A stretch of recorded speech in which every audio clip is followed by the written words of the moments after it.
All right, I'm going to call the meeting to order. This is a meeting of the Board of Trustees, Weatherford College. Today is Thursday, May 14, 2020. It's at or near 2 p.m. We're in the Allen Strain Community Room of the Doss Student Center, which is located at 225 College Park Drive, Weatherford, Texas, Parker County, Texas. And to consider and act on the agenda that has been posted properly under the law. And glad to have everybody here under these circumstances. So if we'll bow, I'll ask the invocation. Holy God, we are blessed to have Weatherford College, its administration, its faculty, all the employees.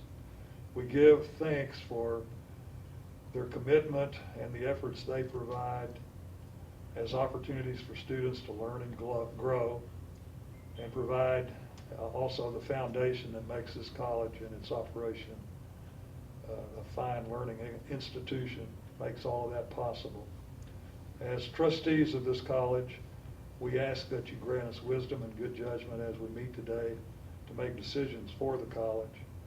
Guide and direct us in our duties. Protect us all from disease, destruction, damaged health, death. Bless and give comfort to those that are struggling with fears and concerns about their circumstances that now exist and that we face in the future. We pray for the better lives of all people. Amen. And if we'll stand, I'll lead us in the Pledge of Allegiance. I pledge allegiance to the flag of the United States of America and to the republic for which it stands, one nation under God, indivisible, with liberty and justice for all. Thank you.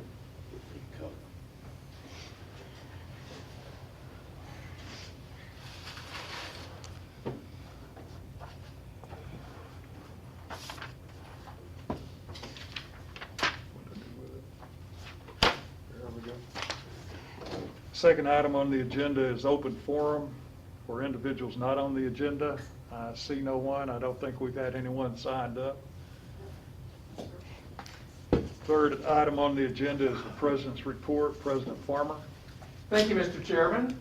Mr. Chairman and members of the Weatherford College Board of Trustees, I would like to give a few brief recognitions, employee notices, and an enrollment update. Recognitions. I would like to begin by recognizing Weatherford College Foundation President Bob Glenn, Executive Director Brent Baker, and the entire Foundation Board. The latest report documents that the Weatherford College Foundation has raised over $1 million this fiscal year. Because of their efforts and the generosity of our donors, we have many new scholarships. Congratulations to Dr. Haeyong Song and Dean Dwayne Durrett on a successful completion of the second annual Weatherford College International Piano Competition. 75 contestants provided exceptional performances.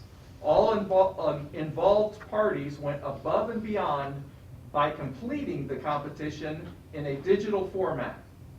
Congratulations to both the competition organizers and the first place winner, Anna Yuko from Rice University.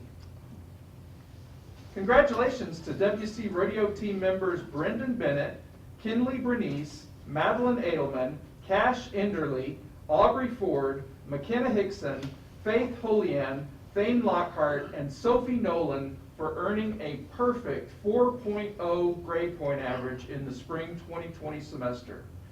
We appreciate your outstanding achievements both in the classroom and on the competition surfaces. Go Coyotes! Finally, I would like to recognize Weatherford College employees for their collective efforts during the COVID-19 pandemic. We as an institution have transitioned to a new enrollment system, migrated over 1,000 courses to an online format, helped students complete their online spring semester coursework, and registered a record number of students for the summer 1 semester. Additionally, many team members have been working very hard to distribute the $2.5 million in CARES Grant Act funding to students. I am extremely proud of our people. Employee notices. DMAC Local requires the college president to provide the names of contract employees who have resigned since the last board meeting. In accordance with this policy, the following individuals have submitted resignations. Sean Eddy has resigned as Public Safety Coordinator effective 4/18/2020. Rachel Gilliam has resigned as a Campus Police Patrol Officer effective 4/8/2020. And Secretary Denise Walker from Student Support Services has resigned effective 5/22/2020. We thank Sean, Rachel, and Denise for their service and wish them the very best in future endeavors. Enrollment. As of May 11th, registration for the summer one semester at Weatherford College stood at 1,130 students, up from 1,003 students during the same time in the registration process last year. This represents a 12% year-to-date enrollment increase. Mr. Chairman, that concludes the President's report. Thank you, Dr. Farmer. Any questions or comments on the President's report? Hearing none, we'll move to item number 4 on the agenda, the consent agenda and financial reports. We have items A through F that are listed, and we have the information that has been provided prior to the meeting for those particular items. Is there a motion to approve the consent agenda and financial reports? I so move. Is there a second? I'll second. Motion second, all in favor say aye. Aye. That's unanimous. Thank you. Moving to number 5, reports. The first report is the Guided Pathways update. How are we doing with student success using numbers with heart? Dr. Farmer. Thank you, Mr. Chairman. As you, the board, knows that Vice President Indy normally presents reports on A, B, and C. We have asked him to present those in writing to you in advance, as he has done the last couple of meetings, and then we can follow up with any questions. One item that he did ask me to point out to you regarding our progress with Guided Pathways is that in the spring 2020 semester, we have had a higher success rate among our students than in the past. So we are seeing marked improvement as a result of the efforts that have put into play by Guided Pathways. And to echo what I said earlier, I am extremely proud of our people and the progress that we're making in that endeavor. If you have any questions, comments, we'll be sure to get those answered for items A, B, or C under the reports. Any requests on that at this time? Thank you, Dr. Farmer. Moving to the next item. Dr. Cantrell. In your packet, I believe you received a copy of the 2021 preliminary budget. Let me tell you, this was a first for all of us to do it online. A lot of it had been completed, but the final work on it had to be done online, talking to each other back through email, and so it was very interesting. Very proud of it, though. It's been a very positive process this year. I think there's been a lot of work done from the very beginning in the fall, cutting back budgets, looking at our budgets, trying to analyze those to see where we could cut those. I think Dr. Farmer had kind of dangled in our minds early in the year, we could have good raises if we could trim some of these budgets. And so we've seen a lot of that take place on our own. We didn't have to do a lot of back and forth with departments or anything else, and so I'm very proud of it. I went back and tried to summarize this. I will say with the new format, we're now in the Lucian colleague system. It still needs a lot of work done on it and polished and ready for presentation, but our summary page looks the same. It's very easy to understand, I think. I've given you some information. It's attached, but I'm not going to go through that. It's a little bit lengthy even in itself for this time of year. This is a preliminary budget, and so I'm not going into detail with it because it's so early We are very proud that it is a balanced budget at this time. I don't know that I've ever had a balanced preliminary budget. But this time we do, but there's still a lot of information that's still out there that we have to receive before it's finalized. So I'm going to move forward and see if I think this is a new one. I'm not used to it. As I said, the projected 2021 preliminary budget is presented as a balanced budget. Revenues and expenditures total $63,040,690. This was an increase of $2,444,723. These were largely part because of two of the three main sources of revenues that have dramatically increased. The tuition went up $2,776,512. A great deal of that was tuition, our tuition rate increases that you all approved earlier this year, but also the institutional enrichment fee that was added last fall. Preliminary, right now it is at a flat rate, a flat enrollment rate. If we see further on as we go in the summer about fall registration, we can always raise it more if we've got an increase in enrollment. We'd be very excited over that. Our preliminary property tax values show to be up $1,234,000 at this time. Billion. Sir? Sorry, 1 billion? Oh, 1 billion, I'm sorry. No, I'm sorry. I'm talking about taxes. Oh, The tax portion is $1,234,000, not a billion yet. But our Parker County property taxes, preliminary tax value is $81,588,000 for a total of $15,807,314,524.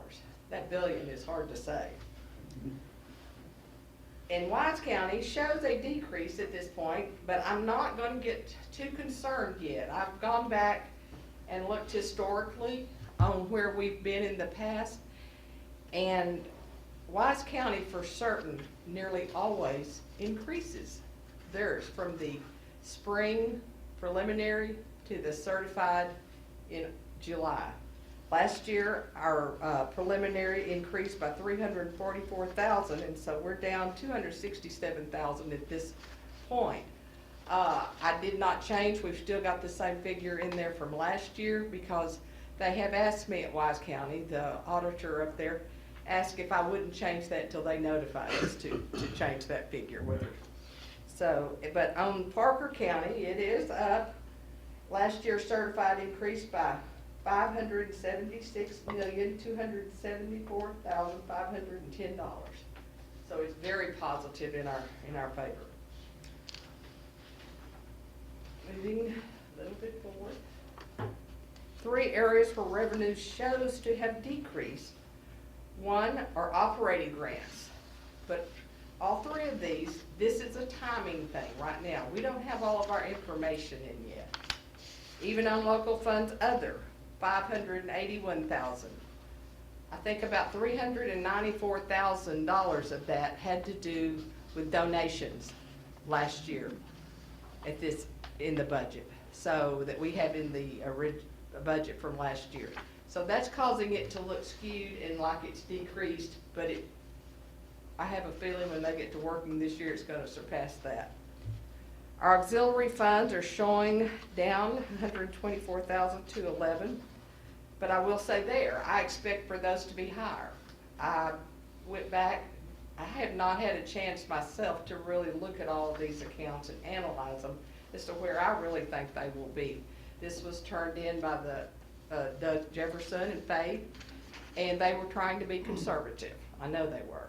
So I want to go back, and I think that number will raise also. All 3 of these areas, I think, have been budgeted on a very conservative basis, and as the information comes in, I believe also those will be higher.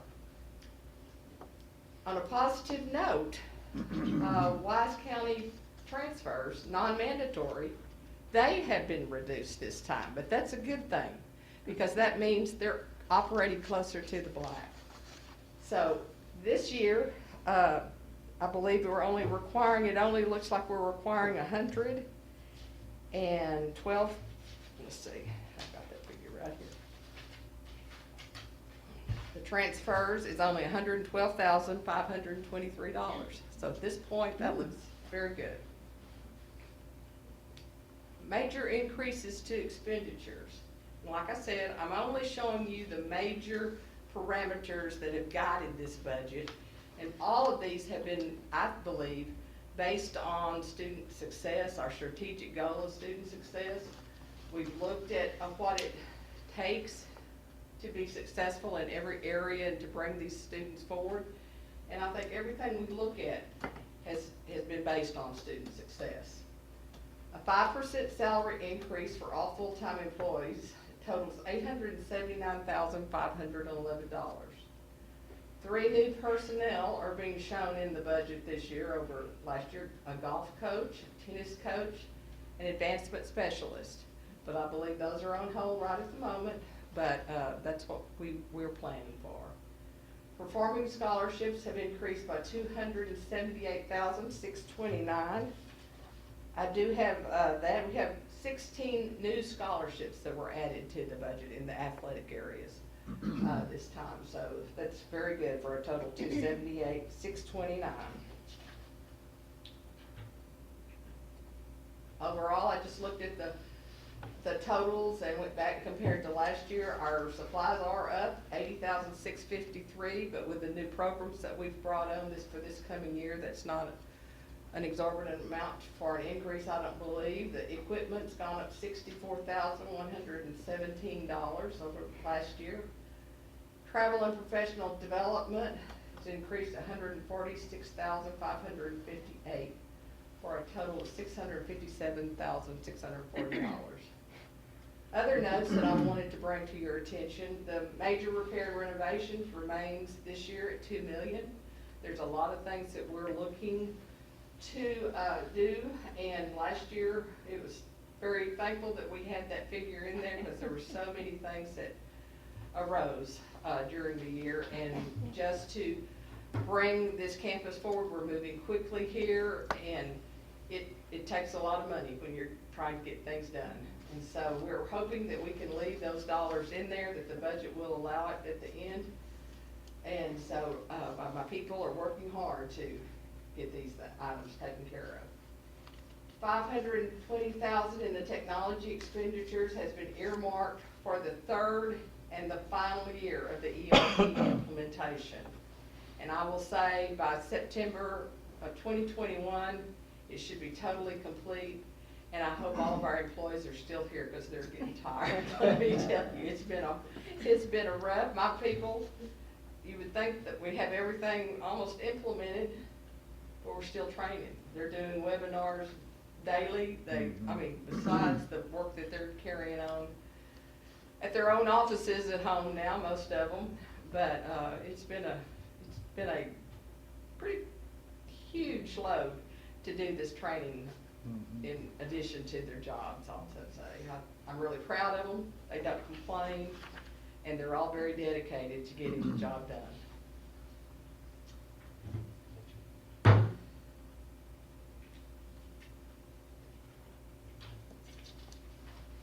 There are still a lot of adjustments that will be made as information becomes available. The budget office staff continue to review for any possible oversights in the budget. The proposed 2021 budget will be presented at the June board meeting, and the final 2021 budget will be adopted in August. And I will say this, as I bring this to you today, you all just approved a budget amendment right before we came in here. So this will be adjusted somewhat when we put that budget amendment in there. But I will say that one of the things, we had several new grants and everything else, but I will say we received $1,273,648 for the student portion of the CARES Act and the same amount for the institutional portion. We have another grant that's coming in, $126,000 for institutional enrichment. So good things are happening. I don't know exactly. We can carry those funds for a year The student ones have to have been enrolled at the time that the disaster took place in the spring. So we've got a year's time to take care of those students. So I don't know how much we'll be doing this summer versus in the fall with those students, nor for our institutional portion. They have encouraged the institutional portion to be focused on instruction and improving instruction, online instruction, and the different avenues that we deliver instruction to the students. So I think this is, it's a very unfortunate thing, but it's also going to help us get to where we need to be with our online instruction, I believe. It's available for training of faculty also. We also had a refunded dorm rooms and boards to students of $257,000, and we're going to be able to charge that too. If the committee so decides that we want to charge that back to the $1.2 million, it's allowable. So we're going to make something positive out of something that wasn't, and I think we're all going to grow and be better because of this. Yes? As far as the student aid that we got, the $1 million that was supposed to go to the students, is there a requirement about having to spend that, or do we have a deadline that we have to hand it all out? Or Well, what we've got happens a if you year don't from the use it all? time, but we don't want to. We want to get it to the students as quickly as possible to help them. So you don't think there'll be any problem with handing out all of that amount to the students? I don't think so. Good. I mean, there's several schools, I daily get information from other schools, what they're doing. And a lot of the other schools are earmarking, say, $200,000 of their institutional funds to go to students also. So we have that ability if we want to. We're trying to get, we couldn't apply for the institutional portion until we had been awarded, acknowledged and awarded the student portion. So we're about to really hit that hard and decide what parameters. It'll go a lot for instruction and for student use. Do the students have to physically apply for it, or do? Yes. Okay, so. Yeah, they can apply online, but they do have to apply for it. And how are we getting that information out to the students? It's on our website. There's been a lot of work. I will say it changes daily, the different regulations on these acts. They told us some, but they didn't tell us all, and they keep coming back and giving us different guidelines to go by. So it does change, and we have to watch closely, and we compare notes with our other schools around us, and so to keep up on it, because it is, not all the information is out yet, and they'll even tell you that it's not. But let's go ahead and start spending. I saw something today that told me that pretty much the student side of it, pretty much at our discretion, how we choose to award that. So I don't think, I was concerned about, to start with, because there will be an audit later. I know there will be, there always is. But I think that they're gonna look, it would be pretty broad, that we wanna get those in the hands of the student. Other questions? Thank you. Thank you, Dr. Mitchell. Thank you, Andrew. Yeah. Okay, moving to the next item on the agenda, master plan presentation, Mark Berg, Huckabee and Associates, if you don't mind. May I start the presentation of it?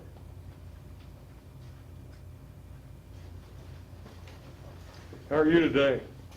So far, so good. I Good would like to answer. say thank you very much for allowing us to come here and do a presentation on the master plan that we've been starting to work on. I'm very, very excited to be here for a couple of reasons. One, I get to get out of my home office at home. I know we all feel that way, but I have an 8 and 10-year-old boy.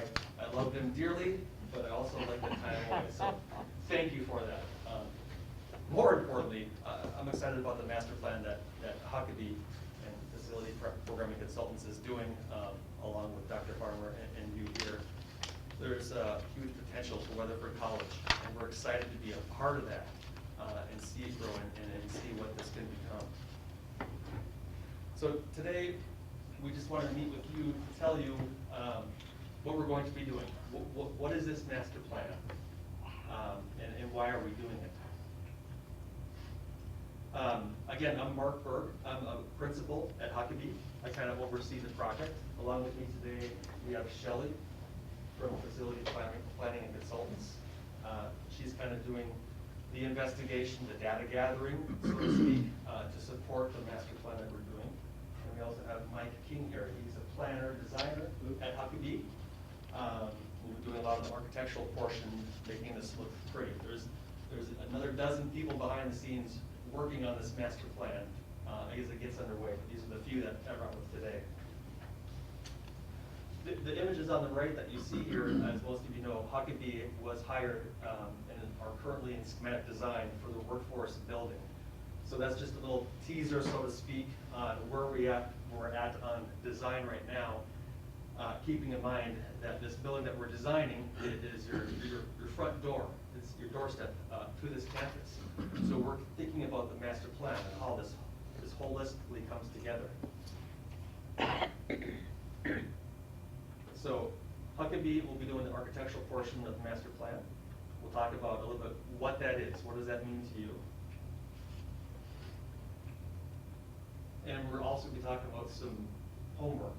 I hate to say the word homework, but we've spoken to Dr. Farmer and got his ideas on what this master plan can be.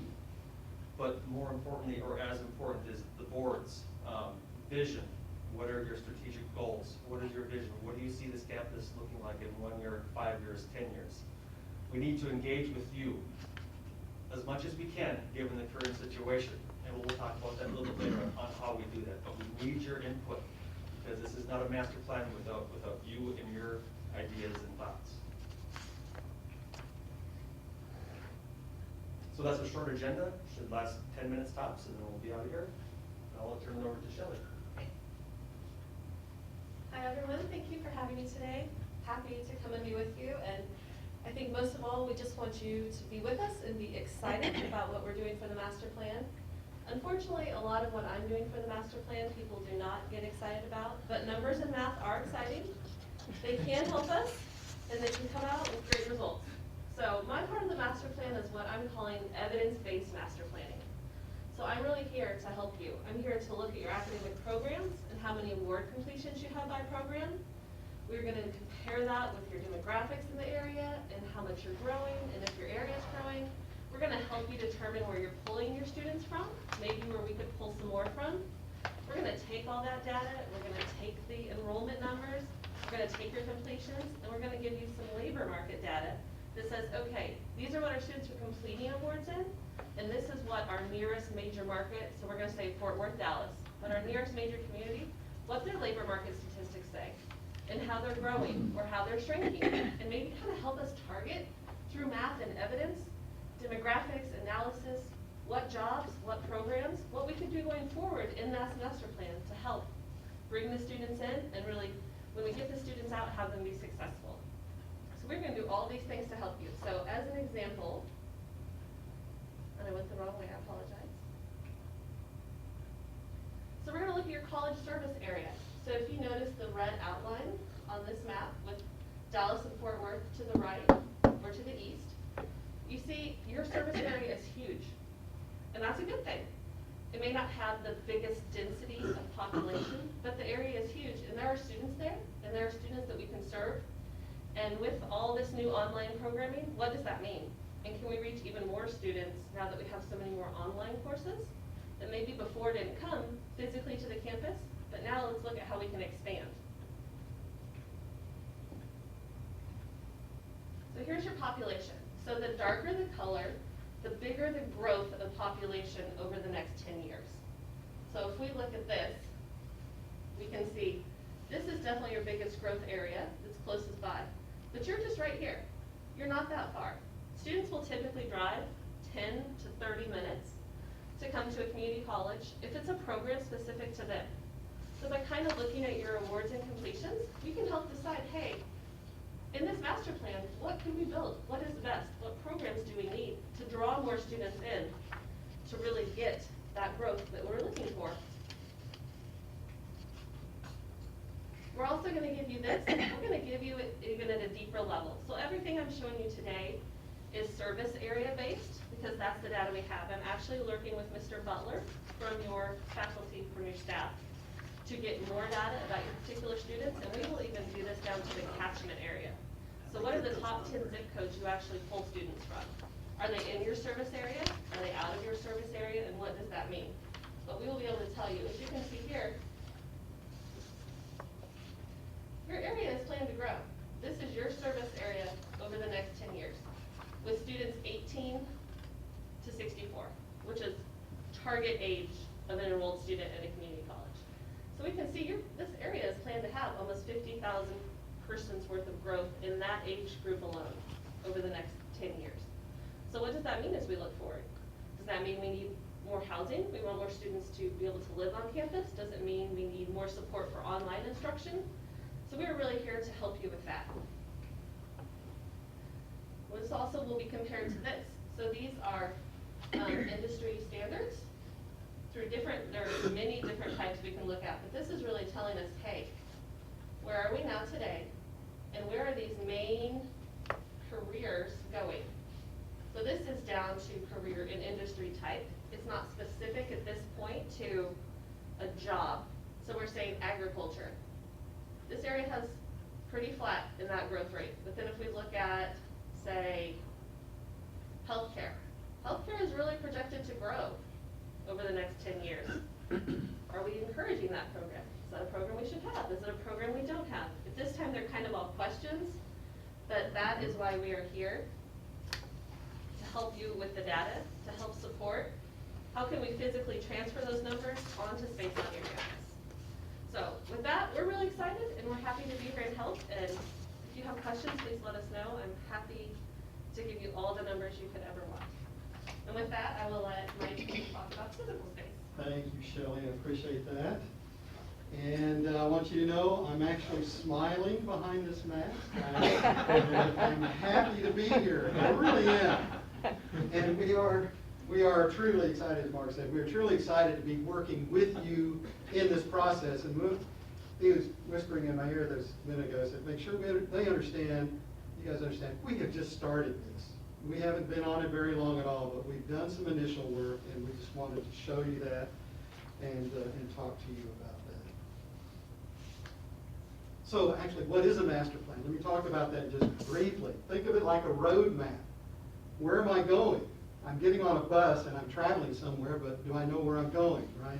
I've got to have a road map. This master plan gives you a road map. It takes your vision, the data that Shelley was talking about, and combines it all into a workable plan that looks out, as Mark said, 1 year, 5 years, 10 years, maybe even further than that.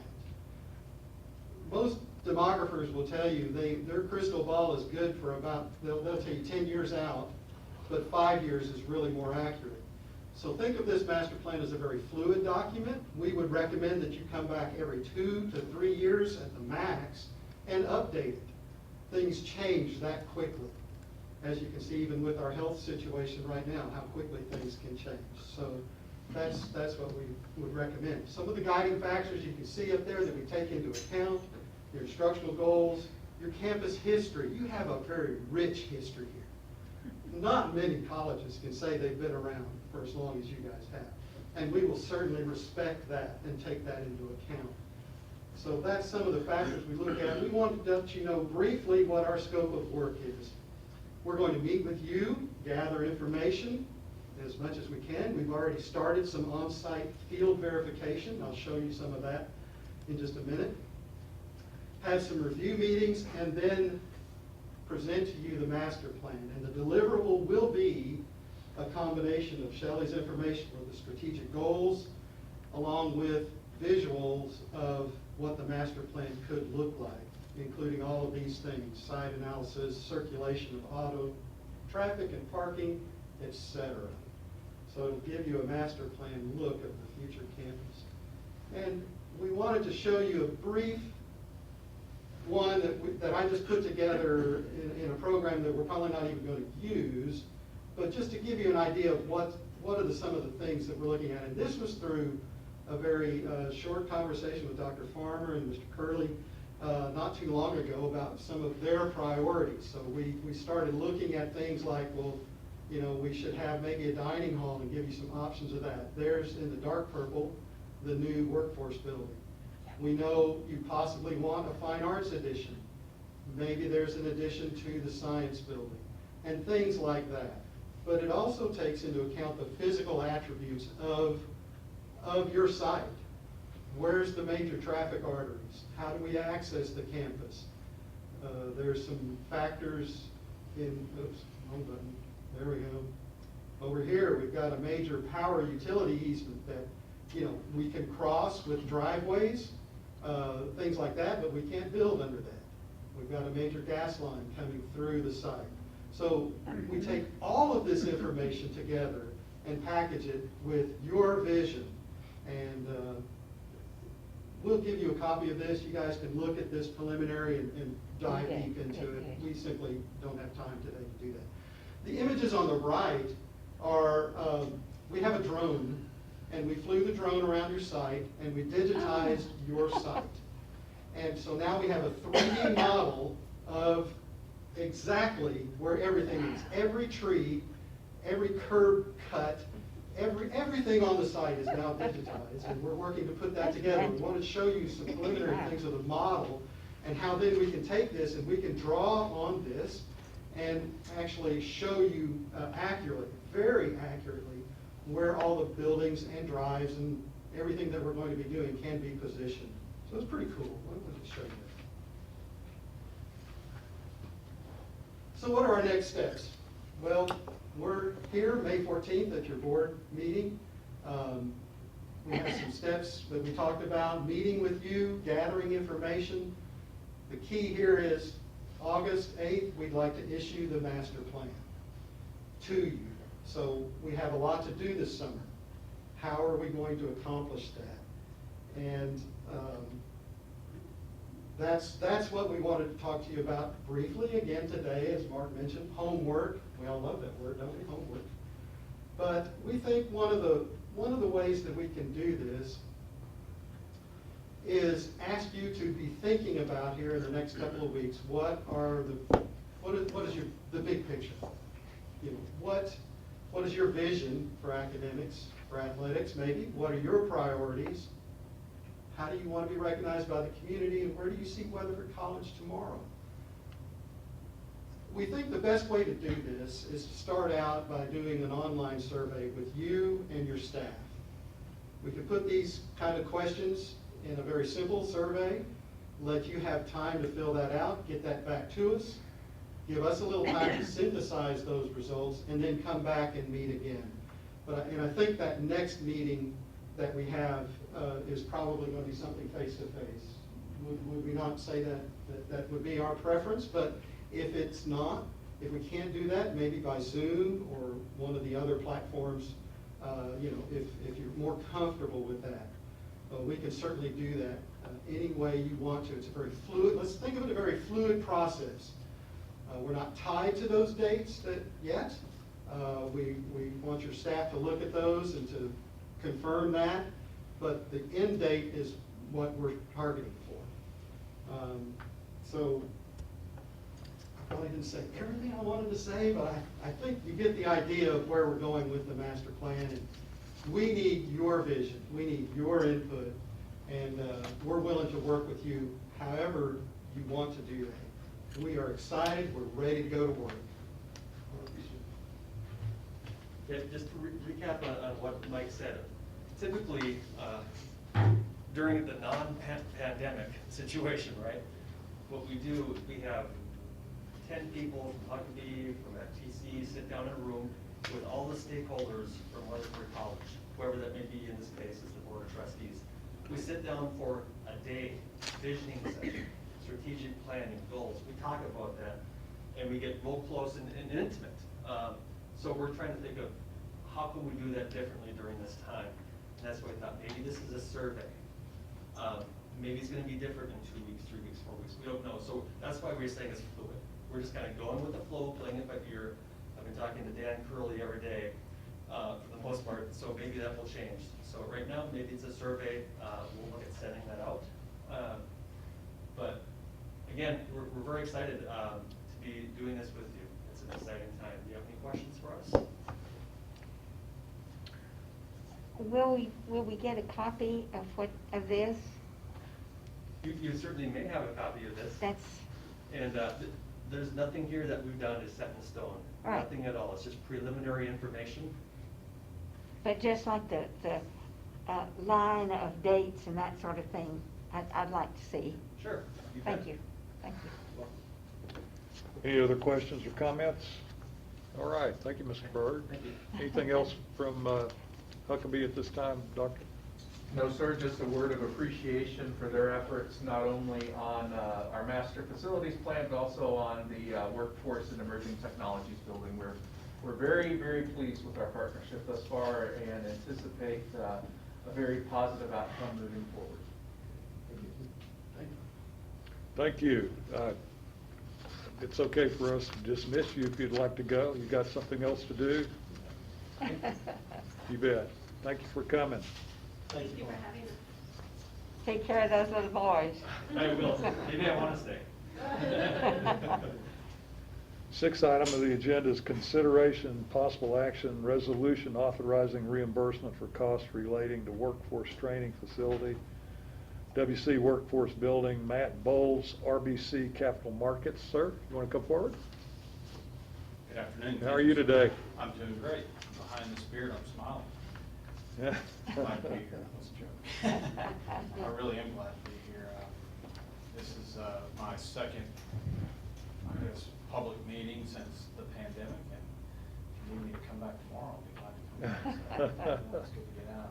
The item on the agenda first, I guess, is to consider a reimbursement resolution that would allow the college, and specifically your administration, to make certain expenditures associated with the workforce training facility that is being contemplated, and reimburse yourself for those expenditures with the proceeds from the financing that I'm going to talk about in a little bit. So I'm glad to answer any questions about the agenda item and the specific resolution in front of you. I'm also glad just to go through the presentation first to let maybe some of those questions marinate as we go along. Is that agreeable? Since this deals with payments, can you kind of give us a little bit of an outline on what these are? Sure, on the resolution Yes, itself? please. And then what I intend to do is offer the resolution at the end of your presentation. Perfect. Okay. Okay. Well, this is a very common public finance technique and legal mechanism that public bodies pass in lots of circumstances. Mostly when they're dealing with design, development, site preparation, environmental, all the things that need to happen prior to actual construction, acquisition, and equipping of a facility. And typically what will happen is, because the financing needs to come before the public body in its final form with a guaranteed maximum price, you can't always sequence this in the right order. So it's a little bit of the cart before the horse. You're most likely going to pursue a financing in the next 2 or 3 months to finance the facility. But you also know that from this point forward, until that time that the financing's done, that you're going to have expenditures that you're willing to make out of your general fund balance, with the expectation that you'll reimburse those dollars once the financing is done. And so we do this for cities, counties, school districts, colleges. It's very common, and I suggested to Ms. Cantrell that you all pursue this so that once this financing is complete, you have that ability to go back and reimburse yourself for all those preliminary costs that get baked into the actual project. So that's what you're dealing with here. It does go back for a little bit of time and then forward for 18 months from this point. What's our amount that we're talking about here in general? It's, I believe, 27,500,000.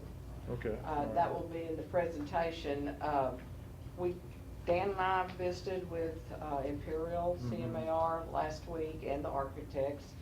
And the timeline, the way it falls, well, they're going to be working on the schematic in June. In July, they'll put out the first bids that go out on the project. Those won't be back in, that'll be the first, package that they bid in July, and then they will be back in August, and then in August, they will also put out the second package. So they'll have an idea and come up with your guaranteed maximum price for us that we then go to bond for. Okay. And so that's kinda all this time, there's a lot of expenses involved in getting there because the CMAR is working now, and so are the architects. So that's why we felt like it was necessary to go ahead and do this. We're doing it, I think, to expedite also, and be ready when it's ready to construct, and it'll be there. Okay. Yeah, our understanding is that you would like to have the facility open and operable in August of 2021. Yeah. So this is out of an abundance of caution, and to get you further down the road between now and the time you do the financing. This is, again, something that just memorializes your promise to reimburse yourself, or your ability to reimburse yourself with proceeds from the financing. Okay. Any questions or comments at this time? Let's go. Anything else, Dr. Farmer? No, sir. Okay. Thank you, Mr. Boles. Okay. Would you like me to go through this updated presentation very quickly? If you don't mind. Oh, sure, glad to do it. So we have been through a presentation very similar to this. There have been a couple of changes that we have made that I wanted to highlight for you, but essentially, as we just discussed, our understanding is that the college will pursue a project that is approximately $27.5 million in total funding. Like Ms. Cantrell just said, we don't yet have the guaranteed maximum price because that's being worked towards. But once you do have that, and you execute that contract by motion of the board, I will be here then to follow that item with a revised plan of finance that will discuss the details of what we will finance so that we, with pinpoint accuracy, get the total project funded. What we have done here is assume that you would actually start work on that project this summer, so summer of 2021, with plan completion by summer of 2020, start work completed by August of 2021. This scenario assumes that the college would issue revenue bonds, which are non-voted obligations that are secured by a pledge of the college's total revenues and receipts available to pay debt service, a portion of which will be, our assumption is cash flows that would be derived from the state for rents of the actual facility, or at least their portion thereof. The bonds would be sold based on your underlying rating of A+ with an enhanced rating of AA. We would do that through bond insurance, which is really nothing more than a policy that's purchased on behalf of the college and financed with the actual financing, or paid for with the actual financing proceeds.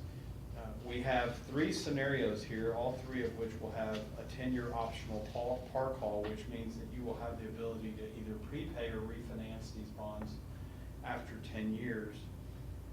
The 3 scenarios are outlined at the bottom of this page and all generate $27.5 million for a construction fund. And again, that number will change once we get the guaranteed maximum price. And we've looked at 3 scenarios, payback periods of 20 years, 25 years, and 30 years. And as we have done in previous presentations, I'll just run through those very quickly. This is scenario 1, the 20-year amortization. If you look at the far right-hand portion of this page, you'll see the actual total debt service payments that are estimated to be made if you chose to do a 20-year payback. It's probably appropriate at this point in time for me to mention that 2 things probably need to be considered when you're choosing your amortization period. One is the useful life of the asset. Will it be constructed in a manner and quality that could be usable for 20 years, 25 years, 30 years, 40 years? If Huckabee or whoever is building it around here, my guess is that it's at least a 30 to 40 year building, if not longer. That's typically what we see. I'm not trying to prejudice your decision, but we do see the financing usually matches the useful life of the asset, or at least the predominance of the useful life of the asset. The other thing is that we are in a very odd period of time in our lives, and speaking economically, interest rates are once again at all-time lows. I don't know how many times I have to stand up in front of my clients and say that, but this pandemic has really caused a significant flight to quality, and the asset class of municipal securities is one of those asset classes that has gotten lots of attention. So taking advantage of long-term, low historical interest rates might be of interest to the college, so consider that. For instance, if you look at the all-in TIC, on the left-hand side, there's some statistical data, and about halfway through that top chart there, you'll see a line that says all-in TIC. Think of that as the interest rate with all costs included, so all the closing costs, everything that gets wrapped up into the financing. This is 3% money. So you can borrow this money, pay back over a 20-year period at 3%. If you look on the next page, scenario 2, which calls for a 25-year amortization, it's laid out in exactly the same manner as the previous page, the total debt service payments on the far right-hand side. And it is interesting for me to note here that we don't make a debt service payment in 2021 because the facility hasn't yet been constructed, occupied, and rents haven't been collected, so we'll make that first payment in 2022. So you begin to see that the first payment in 2022 is slightly larger than the rest of the payments. There are ways for us to deal with that as we get closer to financing it so that it more approximates the average annual debt service. But for purposes of showing you these numbers today, that I would assume we could start paying the principal in 2022 as well, right?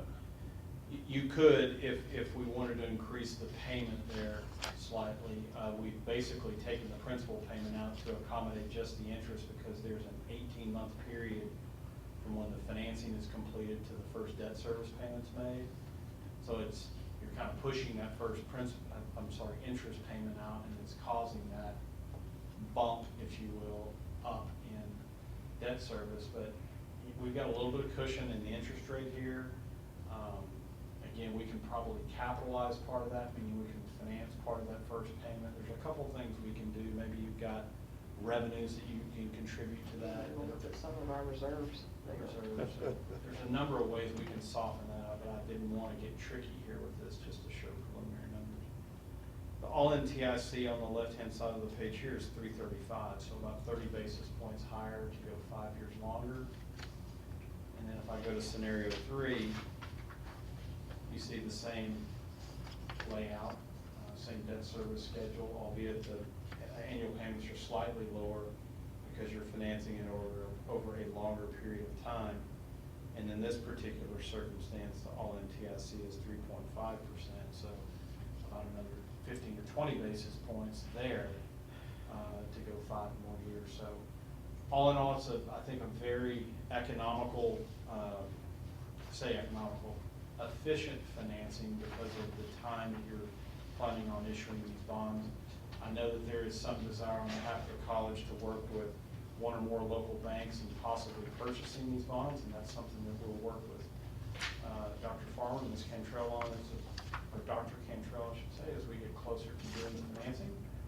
And so with that, what we did on this next page is just lay out each of those scenarios, one next to the other, so that you can see them all optically for comparative purposes on this page. And then just a very brief timeline.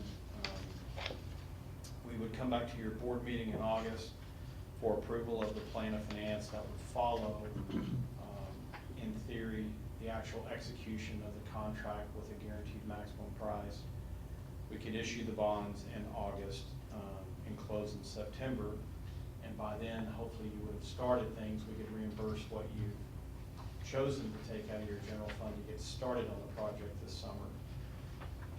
And you'd have the proceeds to finish the project for completion in August of 2021. So that is the sum total of my presentation. If you have questions or... Yeah, I've got one question. I guess it's kind of like negative interest rate 101. I'm not really sure. I've heard that being knocked around these days. And does that have any bearing on something like revenue bonds being issued for projects? I mean, I know that's kind of a dumb question, but kind of comes to mind.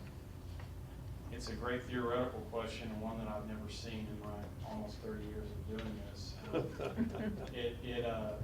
It's not out, nothing's out of the question anymore. I think I'm getting older and wiser to say that that's out of the question these days.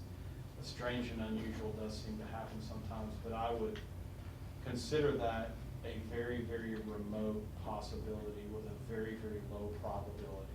In the municipal bond space, it could very well happen in the U.S. Treasury market where there's an international groundswell of interest for our debt on a national basis. When on a local basis, the likelihood of that being the case is so remote that I can't quantify it. So I don't ever want to say it could never happen, but could rates go down further? Absolutely. In fact, I could argue that they will go down lower for reasons that are outside of this conversation. But I think it's an interesting thing to bring up and something we'll watch for you. If we begin to see that becomes problematic, I don't want to see you having to, I guess, depends on which side of this you're on. No, Having it somebody does. pay It you does. for your money wouldn't Sure, go that bad, sure. but It does. probably have bigger problems. Any other questions? I know mine was kind of a dumb, esoteric I know, one. no, because I had it. I'm thinking the same thing. How about that, Doc? That's Anything? good. Okay, well, all right. Anything else for Mr. Boles? Doctors Farmer, Doctors Campbell? No, sir. Okay. Well, we appreciate your presentation. Thank you, sir. Thank you very much. So I guess we'll move to the item from this standpoint. The recommendation is that the Board of Trustees approve the resolution authorizing reimbursement for costs relating to workforce training facility, WC Workforce Building, and also sign the certificate for resolution. And these are attached. Has everyone had a chance to review those two documents? So I'll talk specifically about the resolution authorizing reimbursement for costs relating to the facility. And I don't think there's any reason to read that, but because it has been posted and it is in the record. So is there a motion to approve the resolution authorizing reimbursement for costs relating to workforce training facility, WC Workforce Building, that has been posted and presented and is in written form in our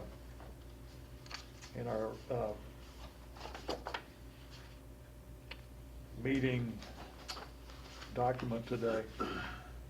It's a 2-page document. It's got 3 sections to it. Anybody want to make a motion to approve this? I so move. Is there a second? Second? Motion and second. All in favor say aye. Aye. That's approved unanimously. So now then we'll go to, it's really a 3-page document, I apologize. Certificate for resolution. Does everybody have a chance to read that too? Is there a motion that we also approve the certificate of resolution? Anybody make that motion? I'll make it. Second? Second?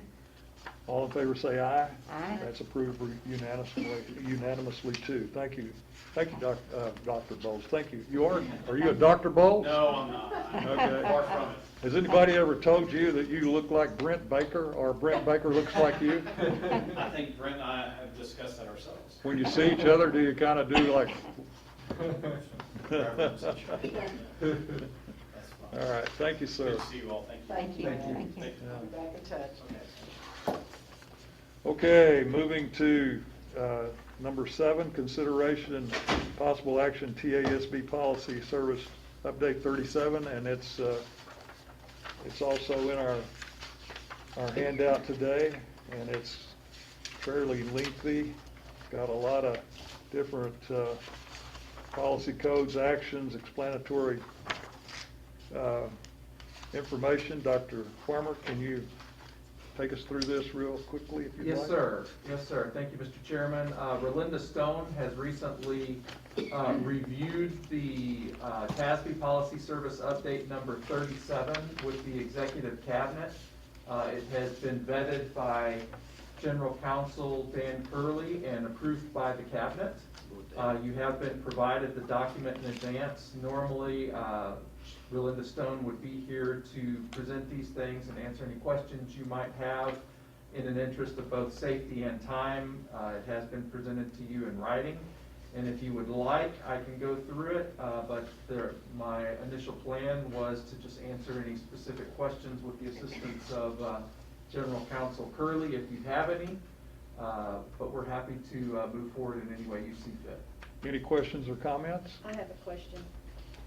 Under the student rights and responsibilities and use of college facilities. Where is that? Well, it's, I don't know how to note it. It's up the top, it's The number. FLA local, and it's, the number at the top is 184501. Does that change? No, that's consistent throughout. It's pretty close to the back. Yeah, it's FLA local. It's FLA local, but it's considering the college use of facilities by student organizations. And the thing that's been added says that, of course, student organizations can use college facilities, but then it says the requesting students or student organizations shall pay all expenses incurred by their use of facilities in accordance with a fee schedule developed by the board.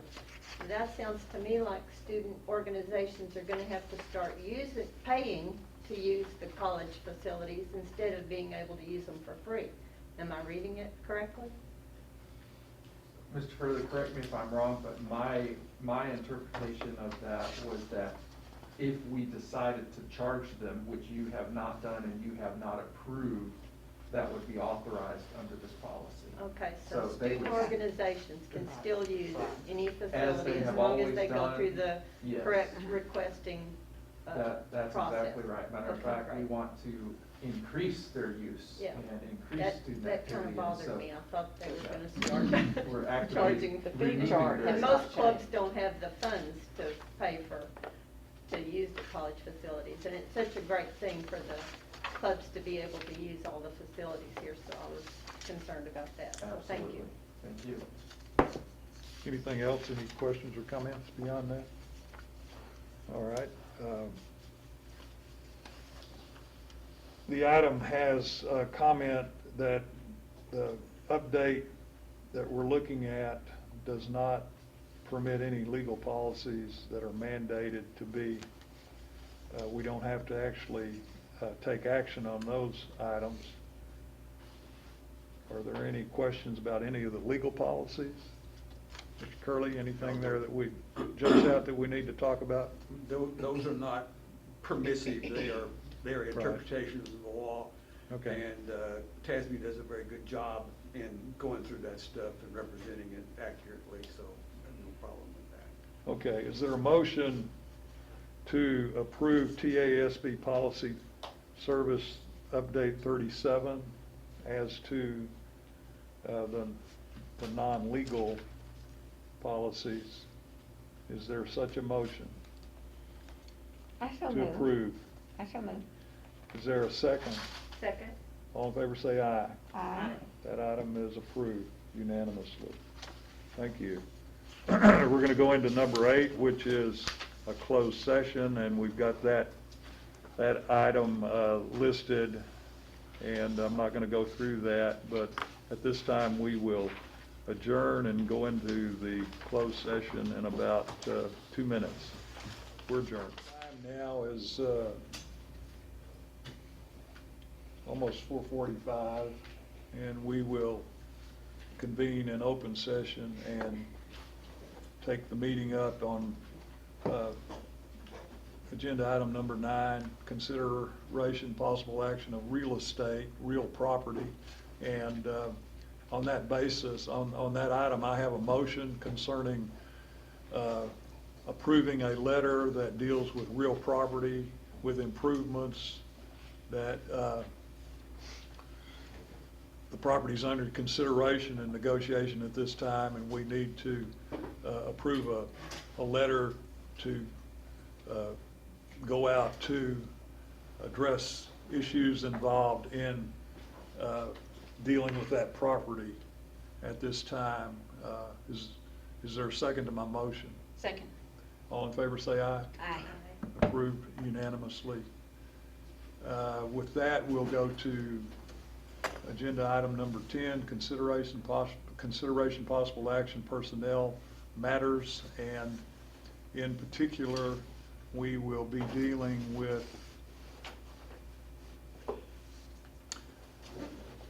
C under the closed session, which was posted, deliberate the appointment, employment, evaluation, reassignment, duties, discipline, dismissal, public officer, employee, and in this particular situation, the compensation of our president, Todd Farmer. And so my motion would be that concerning his salary for his position at this time, that we increase President Farmer's compensation to an amount of $335,000. Is there a second? I'll second.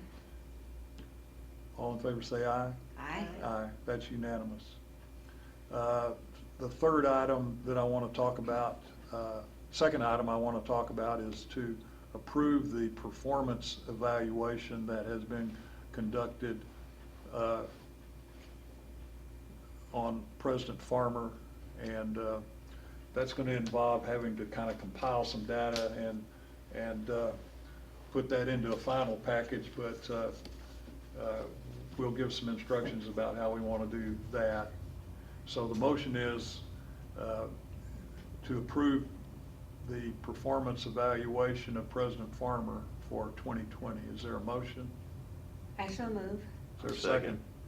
All in favor say aye. Aye. That's approved unanimously. And then number 3 would be, I'd like a motion to establish a minimum of 4 guidelines or goals that deal with permanent or established performance standards to be used in the process of evaluation and compensation for the president of Weatherford College. Is there that motion? I so move. Is there a second? Go ahead. I'll second. Second. Motion second. All in favor say aye. Aye. That's approved unanimously also. Now, the last item on the agenda would be a motion to adjourn. Is there such a motion? Well, in the absence of Dr. Marlette, I so move. Okay. Is there a second? I'll second. All in favor say aye. Aye. That's approved. We are adjourned. Thank you very much.